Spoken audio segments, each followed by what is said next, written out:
You want to shut the class last night?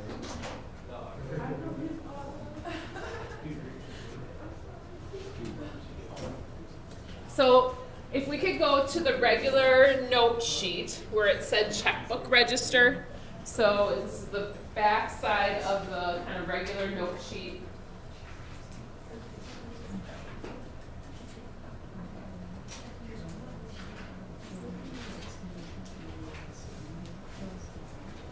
And so we'll kind of explain how this goes. Now, when we talk about writing out a check is like an official document the bank has to get. The checkbook register, not as much. This is more for your own records. So if you came to the bank and said, this is what my checkbook register said, that would just be a reference for them. It wouldn't be like, this is not like, this is more like your own notes, your own like memory. So just know that this is not like a valid like document. No one else really sees this other than yourself. So like for instance, if we have our check that we wrote out, I don't remember if you guys wrote it out to yourself or Mr. Donahue or whoever, or if you didn't write anything on it. We would put, so our checkbook register, so let's say we had $4,211.54 in our account. What we would do then to remind ourselves that we wrote this check, because once you hand this check to a person, you might not have any record of it. Now I have the checks where there's like a carbon copy behind it. That way I can remember what checks I wrote, so I don't really use one of these. But this was nice before I had the carbon copy. Then I'd remember, oh, I wrote a check to Ethan, and like so that I don't forget I wrote that out and how much it was for. So we'd want to make a record of that. So we write the check number. Oops. And so I think I mentioned this yesterday or last time was I wrote a check one year to for an AAU like payment for Peyton, and they were like, which check number was it? Which I was kind of like, don't you have a check for me? I was able to say like I have this check number, and then I think this was what happened. They asked me to stop the payment on the check because they said they lost it. And they wanted me to write a new check. But I didn't want to write a new check because then they could just cash both of them. So you have to like stop payment on it. So I needed to go and look and see which check I had written out to them. We put the date on there just to remind us when we wrote that. And I wrote mine to Mr. Donahue. I don't remember how much it was for. What did I make? What did we do? It was at 120. I don't remember where we wrote the check out for. Does anyone write the check? What did we make? $10.25. $10.25. So payment amount was $10.25. Now deposit, I didn't do a deposit, so I leave that blank. I would then take that off of this. So I would do the math to take that away. And that would tell me my new balance. The thing is that Mr. Donahue might decide, he might forget about the check or he might not deposit it right away. So I need to remember I wrote this so that I don't forget that I had taken that money out of my account. So technically it's out of my account, but until he actually cashes the check, it doesn't really leave my account. So I want to make sure I take record of that so I remember it. Again, so otherwise, if I write a check to him and he says, well, I lost it, and he wants me to write him a new one, I would stop payment on this check. So you could say, now I'm going to stop payment on that, and I'm going to write you a new one. Now, this is something they do usually give you a fee for, so you probably don't want to have to do that. If it's not that big of an amount, I probably wouldn't stop payment on it unless I didn't trust him or something. So we might need to do that if for some reason it was lost or something like that. But I want to account for it so that even if he cashes it in 2 months, I don't forget about it and it still comes out of my account. And so I have a running total of what's happening in my banking account. Now, I can also here, a lot of times when I had a checkbook register like this, I would also put things in here that I use my debit card for. So sometimes I would write them debit. So I didn't write a check for that. So maybe then I went to the gas station yesterday and I got $45 of gas out, or paid $45 for gas. Thank you. I'd want to take that out as well. I'd want to make sure. Now that probably comes out immediately. So that could be assumed that that would like show up on my account, but I still want to like be aware of that. So even though this is automatic, I'd want to keep track of it. Okay? So, and Destiny, we're just doing the notes we started the other day. Should probably unlock the door so we're not locking everyone up.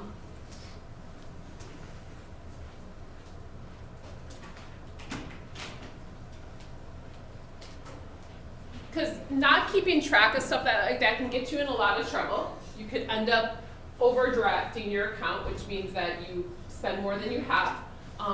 If you do that often enough or your bank doesn't protect you against it, your check can bounce. So what that means is a bounce check means that I don't have enough money to pay for that. So like they would tell Mr. Donahue like, hey, she wrote you a check that she can't cash, or that you can't cash because she doesn't have enough money. He would get a fee, I would get a fee, it'd be a whole like deal. So it's not, it's an awkward moment. So we want to make sure we have enough money in our account. So in order to put money in our account, we're going to use a deposit slip. So what he would do with that check, then he's taking it to the bank, he would have to fill out a deposit slip. So this is how we can deposit money kind of more manually.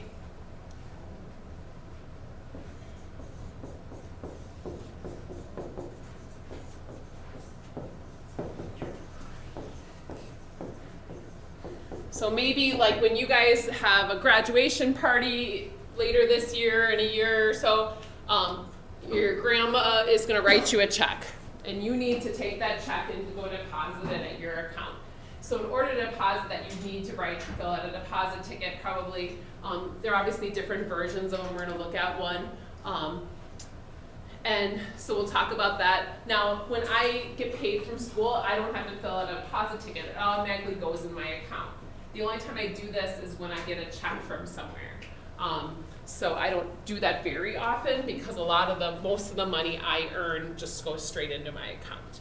So let's look at the deposit ticket. Actually, let's talk about endorsing right away. So grandma writes you the check, and we need to endorse it. So you're standing at the bank teller window, and she says, endorse this check, please. I want to show you guys the difference between this. So this is how you sign the check to take the money from it.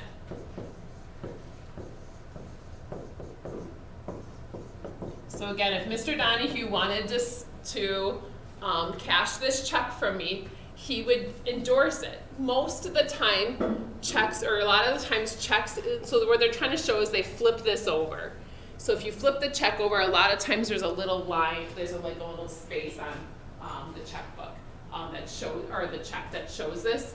Most of you guys would just do this, a blank endorsement, where you're just going to sign your name. So you're just going to sign your name at the top of the back side of the check. So you flip it over. So if you can picture, if this was the check, it was really big, we're writing it out, we flip it over on the top, we'd be signing it.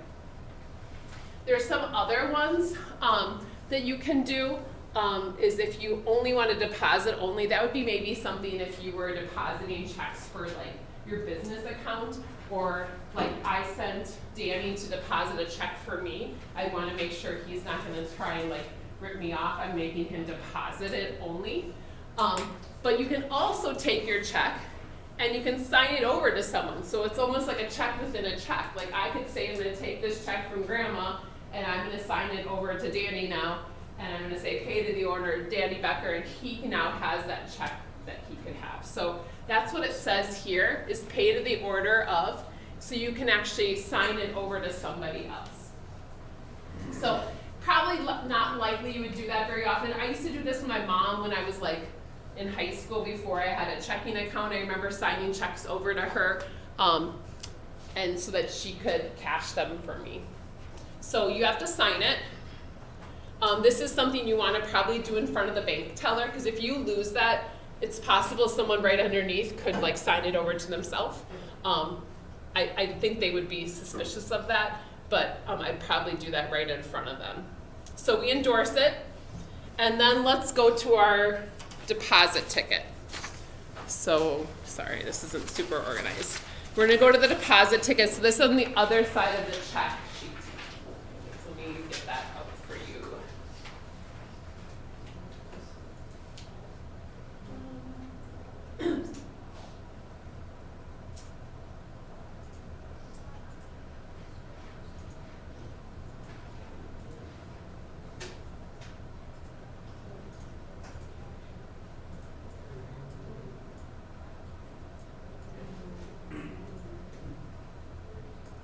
I need to shrink it down a little bit. It's a little large. Okay. All right.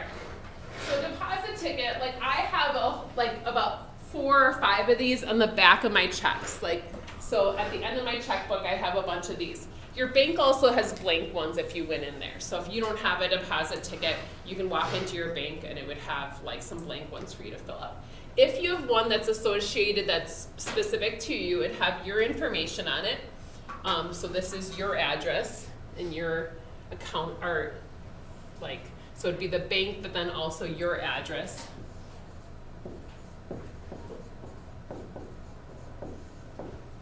Obviously the date. So the next line, it says sign here if cash received from deposit. So you sign that to show that you're taking money out if you want it. Most of the time, I don't sign that because a lot of times I do my deposits, like I said, my bank is actually down by the airport in Milwaukee. So I actually, a lot of times, send my deposits in. Mail is secure, or I drop them in the night drop box there. So a lot of times I don't sign this, but you would do this again in front of the clerk if you guys are getting cash back, and we'll talk about that here in a second. So when we fill out our deposit ticket, reminder again, we have some numbers on the bottom, typically your account number, your routing numbers, so your bank, account numbers, routing, I believe might be on there, I'm not sure now that I say that. So it's like the information that you would need to give your bank so they know where to deposit it. Most of those are printed on there unless you're using a blank deposit ticket, and then you probably have to fill that out. So if we're depositing cash, I would put that here. If we're depositing in a check, so if we're depositing the check that Mr. Donahue got from me for $10.25, I would put that here. Let's say he also, I don't know, let's say he got paid for being a referee or something for basketball, and he has $60 cash. We'll put that in there too. And the subtotal, we'd add that up. This is what he'd be depositing. Now less cash, if we decided to take cash out, it wouldn't really make sense to take cash out because we just deposited cash in, so we're not taking cash out. So we're not gonna take that out. So that means we don't have to sign. It means that this is what we're depositing to our account.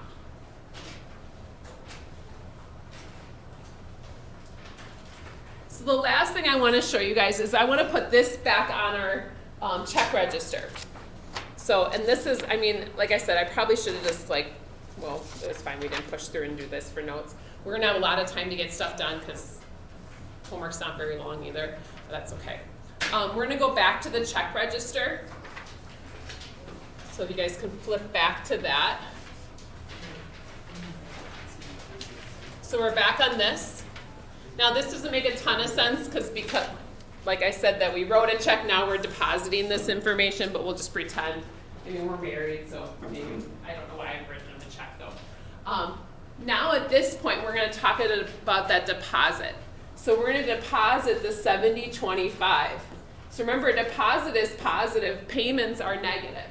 So I might want to write myself a little note, put the date in here so I remember when I did that deposit. And if you wanted to write something like check and, you know, something that reminded you why you put that money in maybe, or where that came from or not. Now we're going to add that back onto our account. So we get to take our balance and we're going to add back on the new amount. So our new balance in our checking account is going to be updated here. But remember again, at any point, like a check could clear that we didn't, like if we didn't account for it, this is a running total. And what we would do then is we kind of want to double check when we get our statement at the end of the month, kind of check things off. Oh, yep, there's that statement, or there's that payment, there's that, oh, this check still needs to clear, they haven't put this through yet. So kind of watching out for things like those. Just getting used to these different forms. They all look a little bit different depending on the bank, depending on what exactly you're doing with, like what type of account you have or where it is. But for the most part, I think it's going to be pretty straightforward here. Now, I'm going to give you guys, like I said, this isn't very long at all, but it is what it is. So we're going to do the front side of this worksheet that has check writing practice. So you're going to write out a couple checks. You're going to put those transactions on your check register like this. Then you're going to flip it over, and they're going to have you do some deposits on a deposit ticket. And then I again want you to go back and update the check register with those deposits, if that makes sense. Okay? So this should not take you guys long. Those of you guys who have missing tests or missing homework, please use this time to take care of that. Again, reminder tomorrow, bring earbuds if you like to listen to the notes. If you don't care to listen, you can always just watch them. Or put closed captioning on, see what it says about what I'm saying. I don't know. Let's boycott the notes and play long. That's not fair.